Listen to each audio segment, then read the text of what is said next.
In chapter 4, lesson 1, we're going to talk about mental and emotional disorders.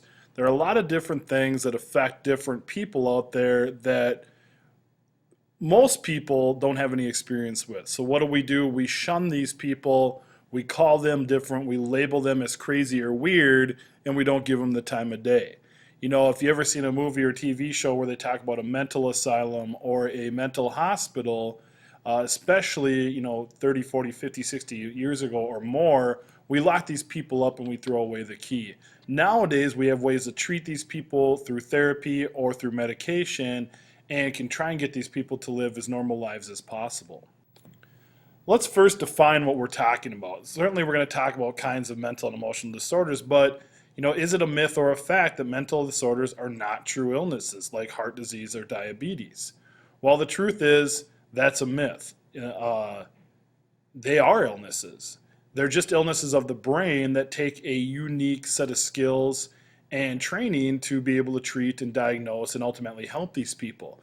Any doctor can look at a heart or a bone and say, yes, it's broken, or basically look at someone over head to toe and see if there's a problem. But mental disorders are much more difficult because they lie in the brain. And a disorder is a disturbance in the normal function of a part of the body. The first set of disorders we're going to talk about are anxiety disorders.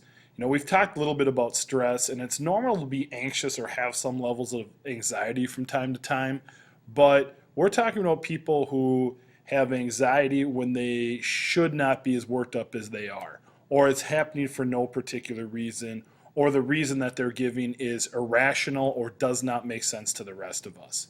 An anxiety disorder is in which intense anxiety or fear keeps a person from functioning normally. Imagine if you were afraid of the sun, you would never go outside. You might laugh or giggle at that, but there are people out there that have disorders like that that are afraid to leave the house for what we would consider to be strange reasons. A phobia is a great example. It's an exaggerated fear of a specific situation or object. If you're afraid of spiders or snakes in your yard, yeah, that's understandable because those things are what we call rational fears because potentially a snake or a spider could hurt you. But most of us avoid them, walk around them, call somebody to take care of them, whatever. It shouldn't disrupt your day. And we want to make sure when we're thinking about our phobias, is it a fear or a phobia? If you're concerned about walking down a dark, deserted street in an unsafe neighborhood, is that a fear or is that a phobia? Well, if you ask me, I don't want to walk down a place where I could get hurt. So I would call that a fear, not a phobia, because there's a legitimate concern to my health if I travel that direction. There's a list of different anxiety disorders that are out there. We have just a generalized anxiety disorder, number one, where we see people who are restless, they can't sleep, there's kind of a constant tiredness because they're always on edge, difficulty concentrating, muscle tension, and sleep disturbances. Something's bothering them, they can't get to the bottom of it, and it's disrupting their daily life. We have panic disorders where people literally, start panicking, and again, for typically no good reason. Imagine if somebody in the middle of class stood up on their desk, screamed, started pulling their hair out, and ran out of the room. Unless there's a bomb going off or a gunfire in the room, there shouldn't be reason to act that way, and we would call that person having a panic disorder. Now, that's a very, very extreme, but just imagine somebody sitting in their desk, breathing really hard, sweating, being super uncomfortable, starting to panic about something that doesn't exist. Certainly, phobias we've talked about, intense or exaggerated fear of a specific situation or object. Some make sense, some don't. We'll talk about that here in a little bit. OCD or obsessive compulsive disorder is a need to perform behaviors over and over again, such as hand washing, counting, hoarding, or arranging possessions. People who need to wash their hands 100 times a day, or won't touch door handles, or won't shake hands. Howie Mandel, who used to host Deal or No Deal, will not shake anybody's hand. If you watch the show, he fist pounds everybody because he's afraid of germs. His obsession is germs. His compulsion is to not touch things and try and stay germ free. Now, that may sound like a good thing, but when it starts disrupting your relationships with people in his own family, yeah, then we have a problem. That's on a scale of 1 to 10, we're probably looking at a 6, 7, 8, where, he's certainly going to have some anxiety because he's going to be worrying as well. And PTSD, post-traumatic stress disorder, is withdrawal or depression after a distressing experience such as sexual abuse, a natural disaster, or an accident. We see a lot of soldiers come back from war with PTSD because of the things they experienced or saw, and they're on edge all the time because they're worried about bombs and guns and their platoon mates being hurt or killed because they really experienced some traumatic and really traumatizing events. When it comes to phobias, I'm going to show you a list here in a second. It's really amazing the list of classified phobias that exist. The list is almost endless. Now, it doesn't mean that it's very common. Maybe it's one person, maybe it's 10 people in the general public that have experienced these things, but we can certainly rationalize with somebody who has a fear of spiders, snakes, water, heights, things where people do get hurt and it can be a dangerous situation. There are things that can scare us in this world, doesn't mean it's a phobia, and I'll show you the list here. Now, this is just a website called phobialist.com. You can look it up on your own. There's certainly going to be a long list here, and it's going to be alphabetical. Keep in mind some of these are funny, some of these are silly, but they are real people suffering from these. So we certainly don't want to point our finger and laugh, although to many of us, this list is going to not make much sense, and it's going to be a little bit silly just because you can't imagine yourself having these type of things. So if I scroll down, here's the phobia list. I'm just going to click on, well, we'll just go further down to A. So a blutophobia, fear of washing or bathing. You take a look here. Acrophobia, fear of heights, pretty normal. Agoraphonia, fear of insanity. Agliophobia, fear of pain, fear of wild animals.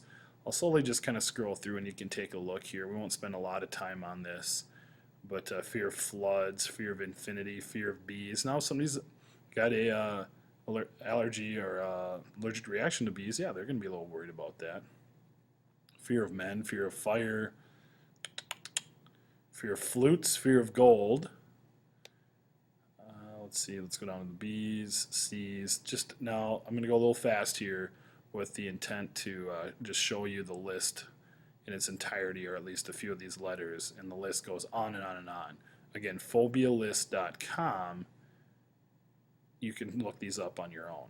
So I'll leave it here on M for a little bit, but long list. And I'm sure there's new ones being added to this all the time.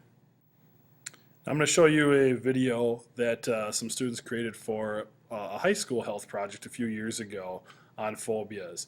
They do a pretty good job of showing you some signs and symptoms, but also some silly or strange phobias that exist. They do it with a lot of humor, but keep in mind real people suffer from these, and certainly we want to respect those type of people. But I think you'll enjoy this. This is pretty funny.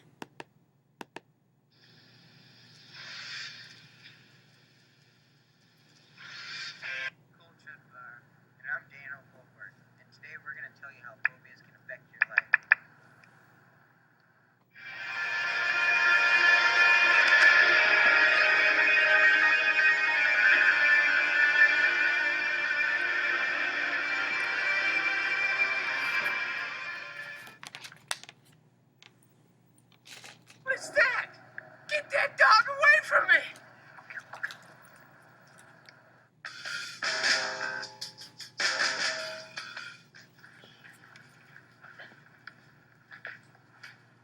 Hey, what's wrong with you? I want to go outside, but there's people out there. They might laugh at me. Well, just come outside. Come on. No! Leave me alone! Oh!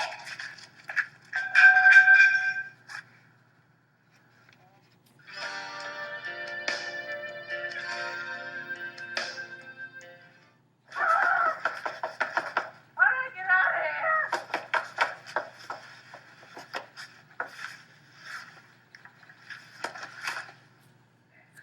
5.1 to 12.5% of all Americans have phobias. Yeah, that's 1 in 10 Americans have phobias. Phobias are the most common psychiatric illness among women of all ages and the most common among men older than 25.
Yeah, you like that, don't ya? I got a crab!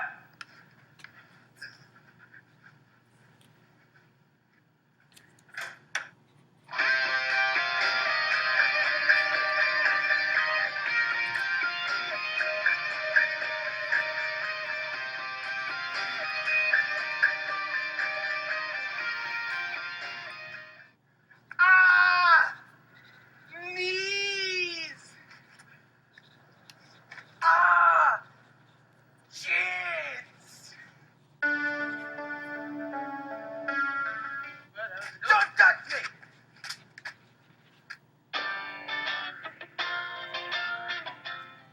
Yeah, play the sweet game, man. Okay.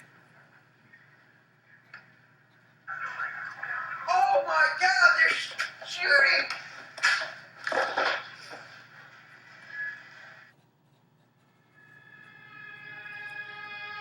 Something shit, tell me.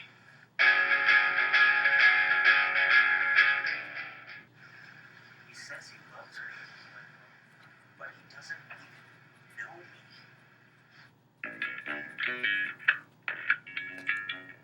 You want Chinese or pizza? I don't know!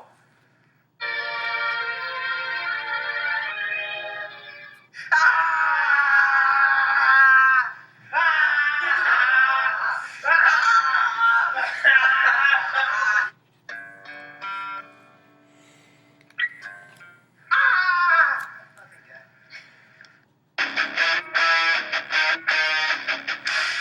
James the light bulb.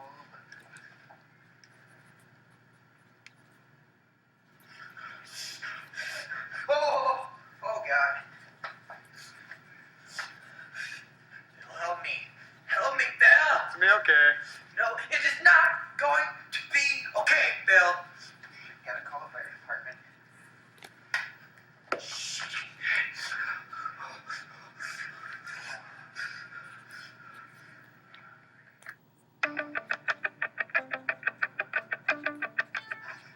I'm stuck.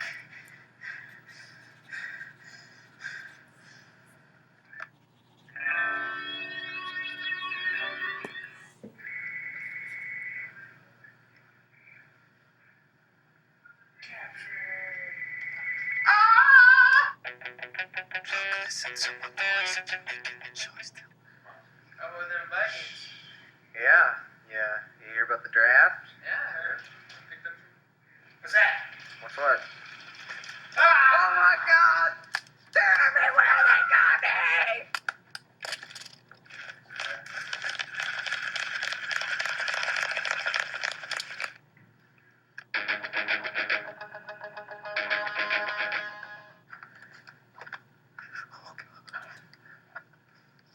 Dude, settle down. It's not that bad.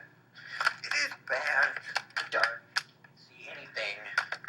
Holy crap. The lights are just out. There's nothing on. There could be monsters in here. Settle. Look at that horse out in the pasture. What? Get those horses away from me!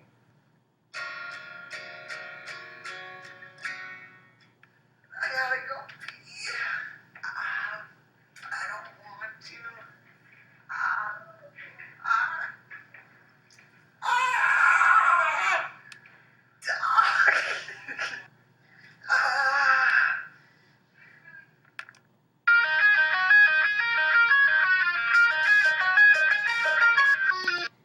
All right, so you get the idea. They do a pretty fun job, but at the same time, we have to make sure that we respect anybody who is experiencing something that is causing them some anxiety. The next set of disorders we're going to talk about is the personality disorders. We're talking about a psychological condition that affects a person's ability to interact normally with others. Basically, the point where conversation, relationships become difficult because the person freaks out, has anxiety issues, isn't acting the way we would normally say somebody should act in social situations. Well, we're going to talk about passive aggressive personality disorder and borderline personality disorder. A passive aggressive personality disorder person is a long-term chronic condition in which a person seems to actively comply with the desire and needs of others, but actually passively resists them. In the process, a person becomes increasingly angry and hostile. Meaning, I think we've all been passive aggressive against our parents or a teacher or something like that, where somebody tells us to do something, we're like, yes, we'll do it. And then you go and be all upset about it and go pout in your room, whatever, as opposed to having a conversation and addressing the issue that is making you upset. These people hold that anger inside, will kind of nod their head and smile, but then go off and obviously that anger can build and can be released in negative ways.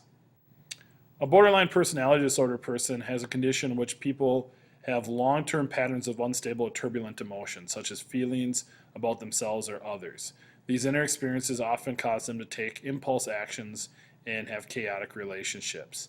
It's not so much depression, it's not so much anger, it's kind of a combination of all of them, to the point where, again, the way they interact with other people becomes very volatile and become a problem very fast. There are going to be times where they're nice and they're cooperative, but there are going to be times where they just can't seem to control the way they're feeling. Now we're going to get into some mood disorders, and mood disorders are much more common. They're going to be ones that you've probably heard of, maybe even know people who have. We're talking about a disorder in which a person undergoes changes in mood that seem inappropriate or extreme, such as bipolar or major depression. We'll talk about both here pretty quickly. Bipolar disorder, you think of the word bipolar, two poles, meaning two extremes to two different sides of a situation. Just like our Earth has a north and south pole being on extreme ends, somebody is going to have emotions that go from basically hot to cold. It used to be called manic depressive disorder. What it is, it's a mental disorder marked by alternating periods of elation and depression. So they're super happy, excited, almost to the point where they're talking a million miles a minute.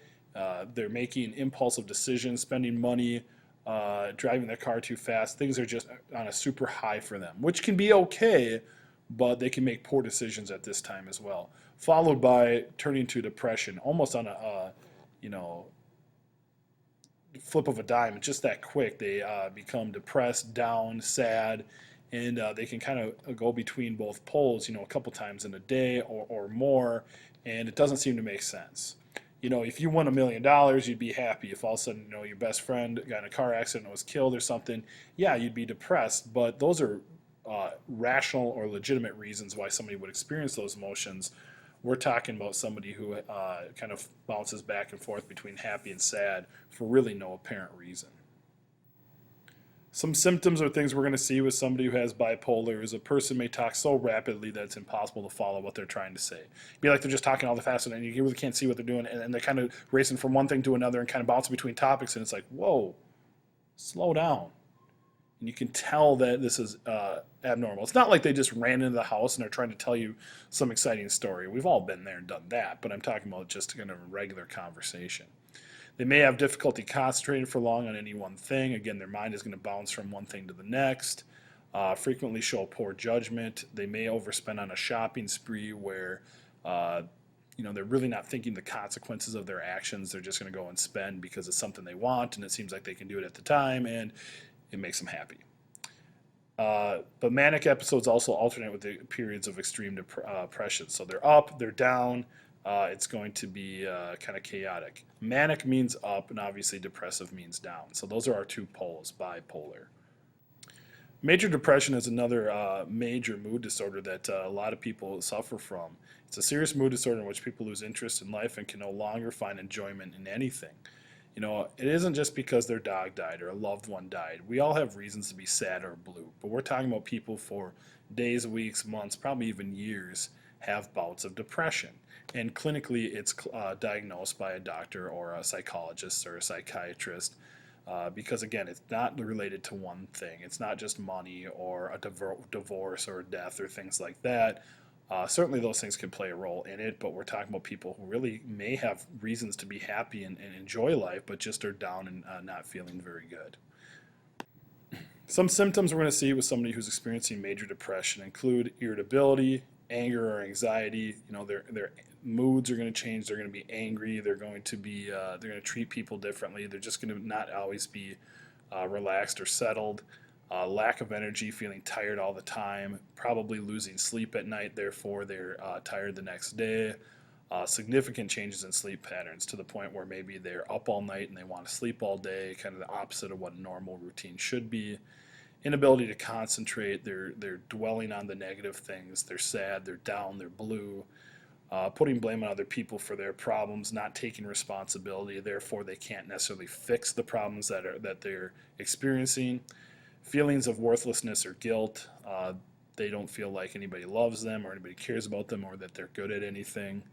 Indifference to things that used to bring them pleasure, they don't care about the sports, people, or activities that they're involved in. Very pessimistic, they're down, negative. Optimistic would be very positive, so they're the opposite of that. And they can be physical problems like headaches or stomach aches that can't be explained. Certainly that's going to cause a person to not feel good. And thoughts of death or suicide. And they often have a kind of a obsession with death, or dark music or dark kind of colors and clothing and things like that. All right, the last mood disorder we're going to talk about is schizophrenia, something that affects a small percentage of the population, but is really associated with some strange and abnormal behavior. Schizophrenia is a mild mental disorder, a mental disorder in which people lose contact with reality. Some of the symptoms you're going to see include hallucinations, where basically you see or hear things that aren't there, not being able to tell the difference between real events and ones that are imagined, and withdrawal from society because they tend to live in their own world and develop a fear and mistrust of others based on their hallucinations and things that are there. If you've ever seen the movie A Beautiful Mind that came out in 2001 with Russell Crowe, it won the Best Picture. It's a true story about a physicist who experiences his life and world with schizophrenia, and he has friends and roommates and things like that throughout the movie you see and are part of the story, but then you find out are all figments of his imagination as a result of his schizophrenia.